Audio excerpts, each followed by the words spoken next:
Hi guys, it's Sawchyn here. I'm a retired film and video editor. A while ago I was going through some things in my office and I found a digitized version of the very first documentary film I ever made. It's a 16mm film called Poltava, A Heritage of Dance. I thought it would be a good idea to upload it to my YouTube channel, maybe give it a new life and a new audience. It was 1974. I wanted to make a film about the Ukrainian folk dance group that had been a major part of my life. So I applied for and received a small grant from the Provincial Government and a matching grant from the federal government. It was just enough money to pay for the film stock, the processing, and the printing. All the camera and lighting equipment, as well as the edit suite, complete with an upright moviola, were provided by the Motion Picture Studies program at the University of Saskatchewan, where I was a student at the time. My film professor in those days was Mr. Jean Oser. Jean was a film editor who started his career in Germany in the 1920s. He left for France to escape the Nazis in the 30s before immigrating to New York City in the 1940s. And ended up in Regina, Saskatchewan, of all places, in the 1970s. There, he single-handedly inspired an entire generation of young filmmakers. My film studies under Jean and the making of this film led me to a rewarding career in film and television. It's been a good run. So I'd like to dedicate the relaunching of this film to the memory of my dear friend and mentor, Jean Oser. Jean taught me everything I know about editing, and a whole lot more about life.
With the traditional offering of bread and salt, the Poltava dancers welcome you to their heritage of dance. The Poltava Dance Ensemble is sprung from an association of Canadians of Ukrainian descent.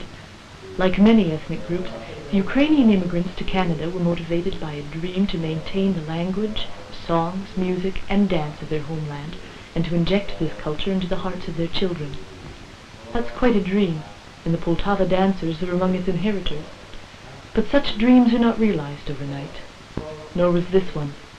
Throughout the years, each dancer has left a part of himself, invaluable to the spirit of Poltava.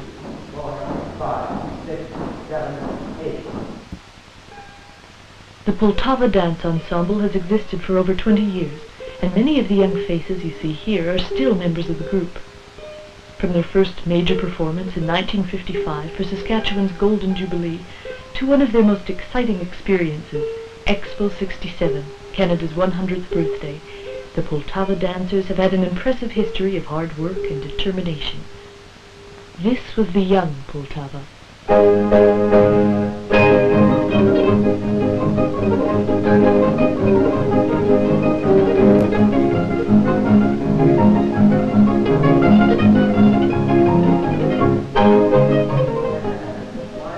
All of Poltava's dancers are either working or going to school, so rehearsals are limited to one a week, 3 hours every Sunday. But still, the group manages an average of 10 major performances per season. These performances have taken them to nearly every centre in Saskatchewan and many larger Canadian cities such as Edmonton, Calgary, Winnipeg, Toronto and Montreal. Poltava's membership in Regina's Multicultural Council has crystallized the group's developing role in the community.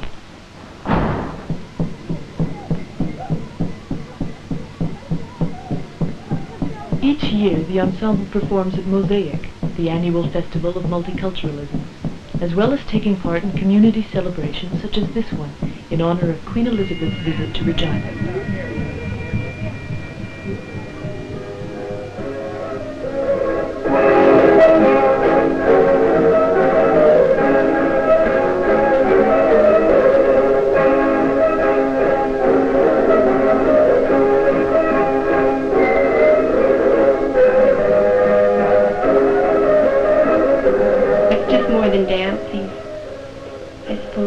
It's your culture, you're trying to maintain it and give it to other people that don't know what it's about. As far as I'm concerned, that's what makes that Canadian culture, with all the other different nationalities.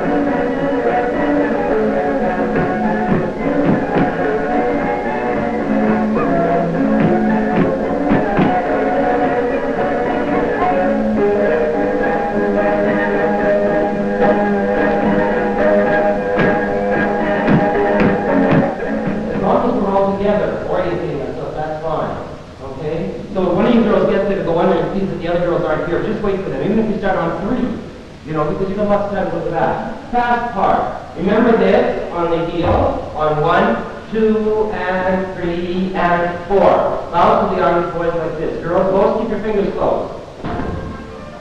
We've only been, I think, criticized once for doing the type of dancing we did by one group. They said that they felt it was very athletic. It wasn't folk.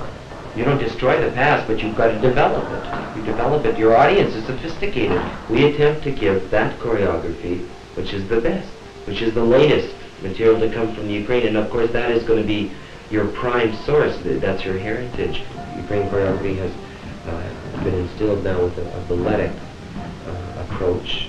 It's been developed on a very high artistic level. It's not like you're dancing in some village. So that you would notice a tremendous difference. The choreography that was written in the 50s to choreography which is being written now. Naturally, everything develops and it grows.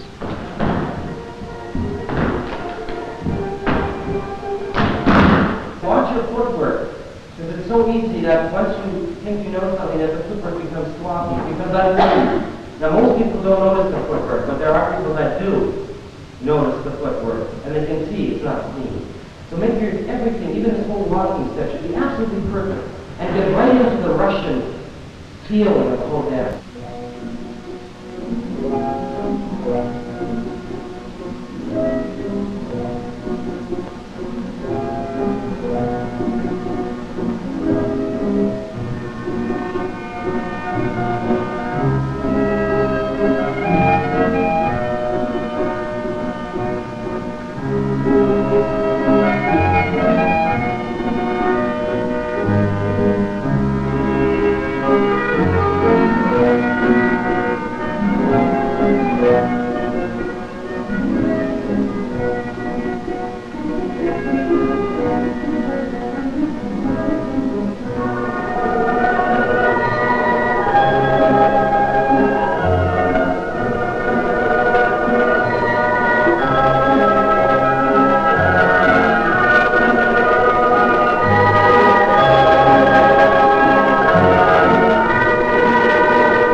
After many trips by bus, often 6 or 8 hours long, the ensemble has discovered that their music and songs are natural companions.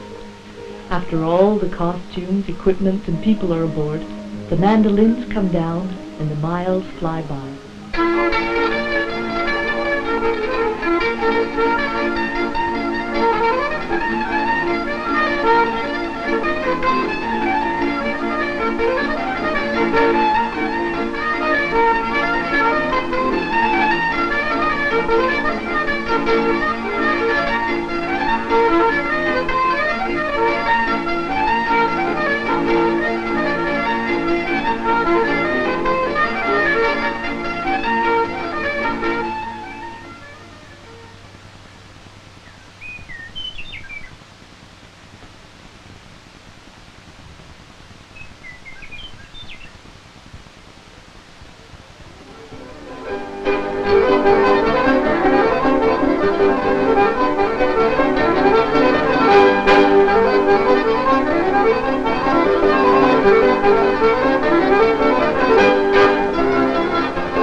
In the ensemble's earlier days, a small but spirited dance orchestra, under the direction of Peter Lapchuk, provided the music for the dancers by playing behind the scenes at each concert.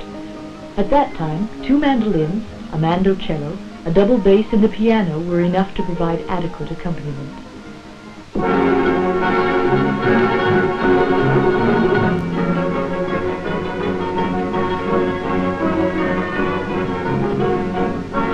A dance ensemble's development towards a higher artistic level of choreography demands more complex orchestration of dance music. Today, the Poltava Ensemble's mandolin orchestra, now under the direction of Ernest Cassian, records the majority of the music on tape for the dancers. The greater variety of instruments in the orchestra allows more flexibility, and the arrangements approach those of a symphony.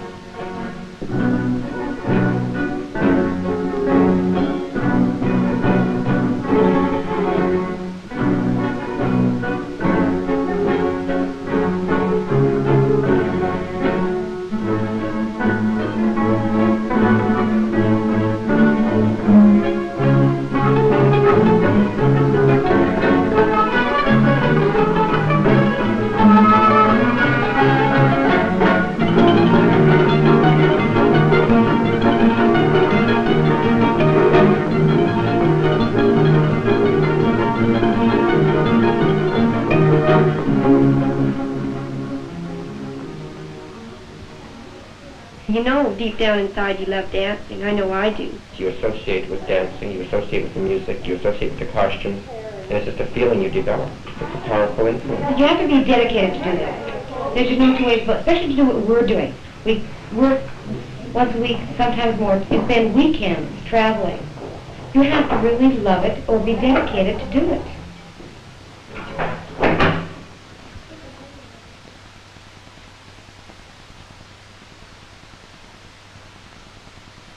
You sense what the group is doing, you sense an audience that were with you, and it just makes you excited. You wish you had had more training when you were young, so that when you do watch like the Royal Winnipeg or the National Ballet of Canada, you say, oh, to do that, to do what they can do, would be fantastic.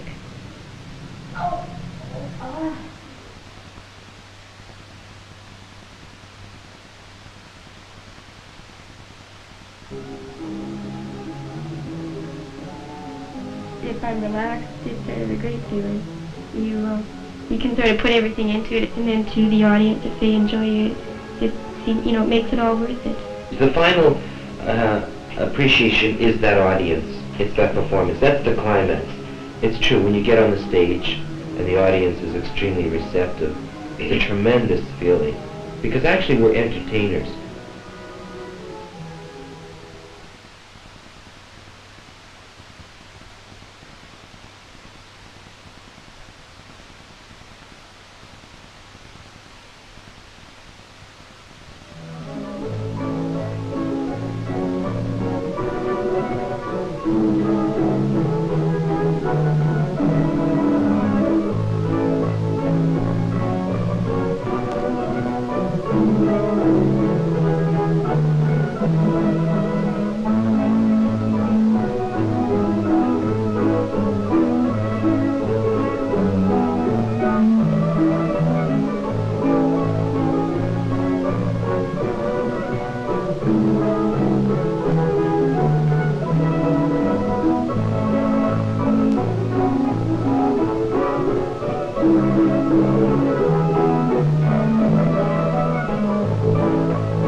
want to do, really, is make this our life, to travel and dance.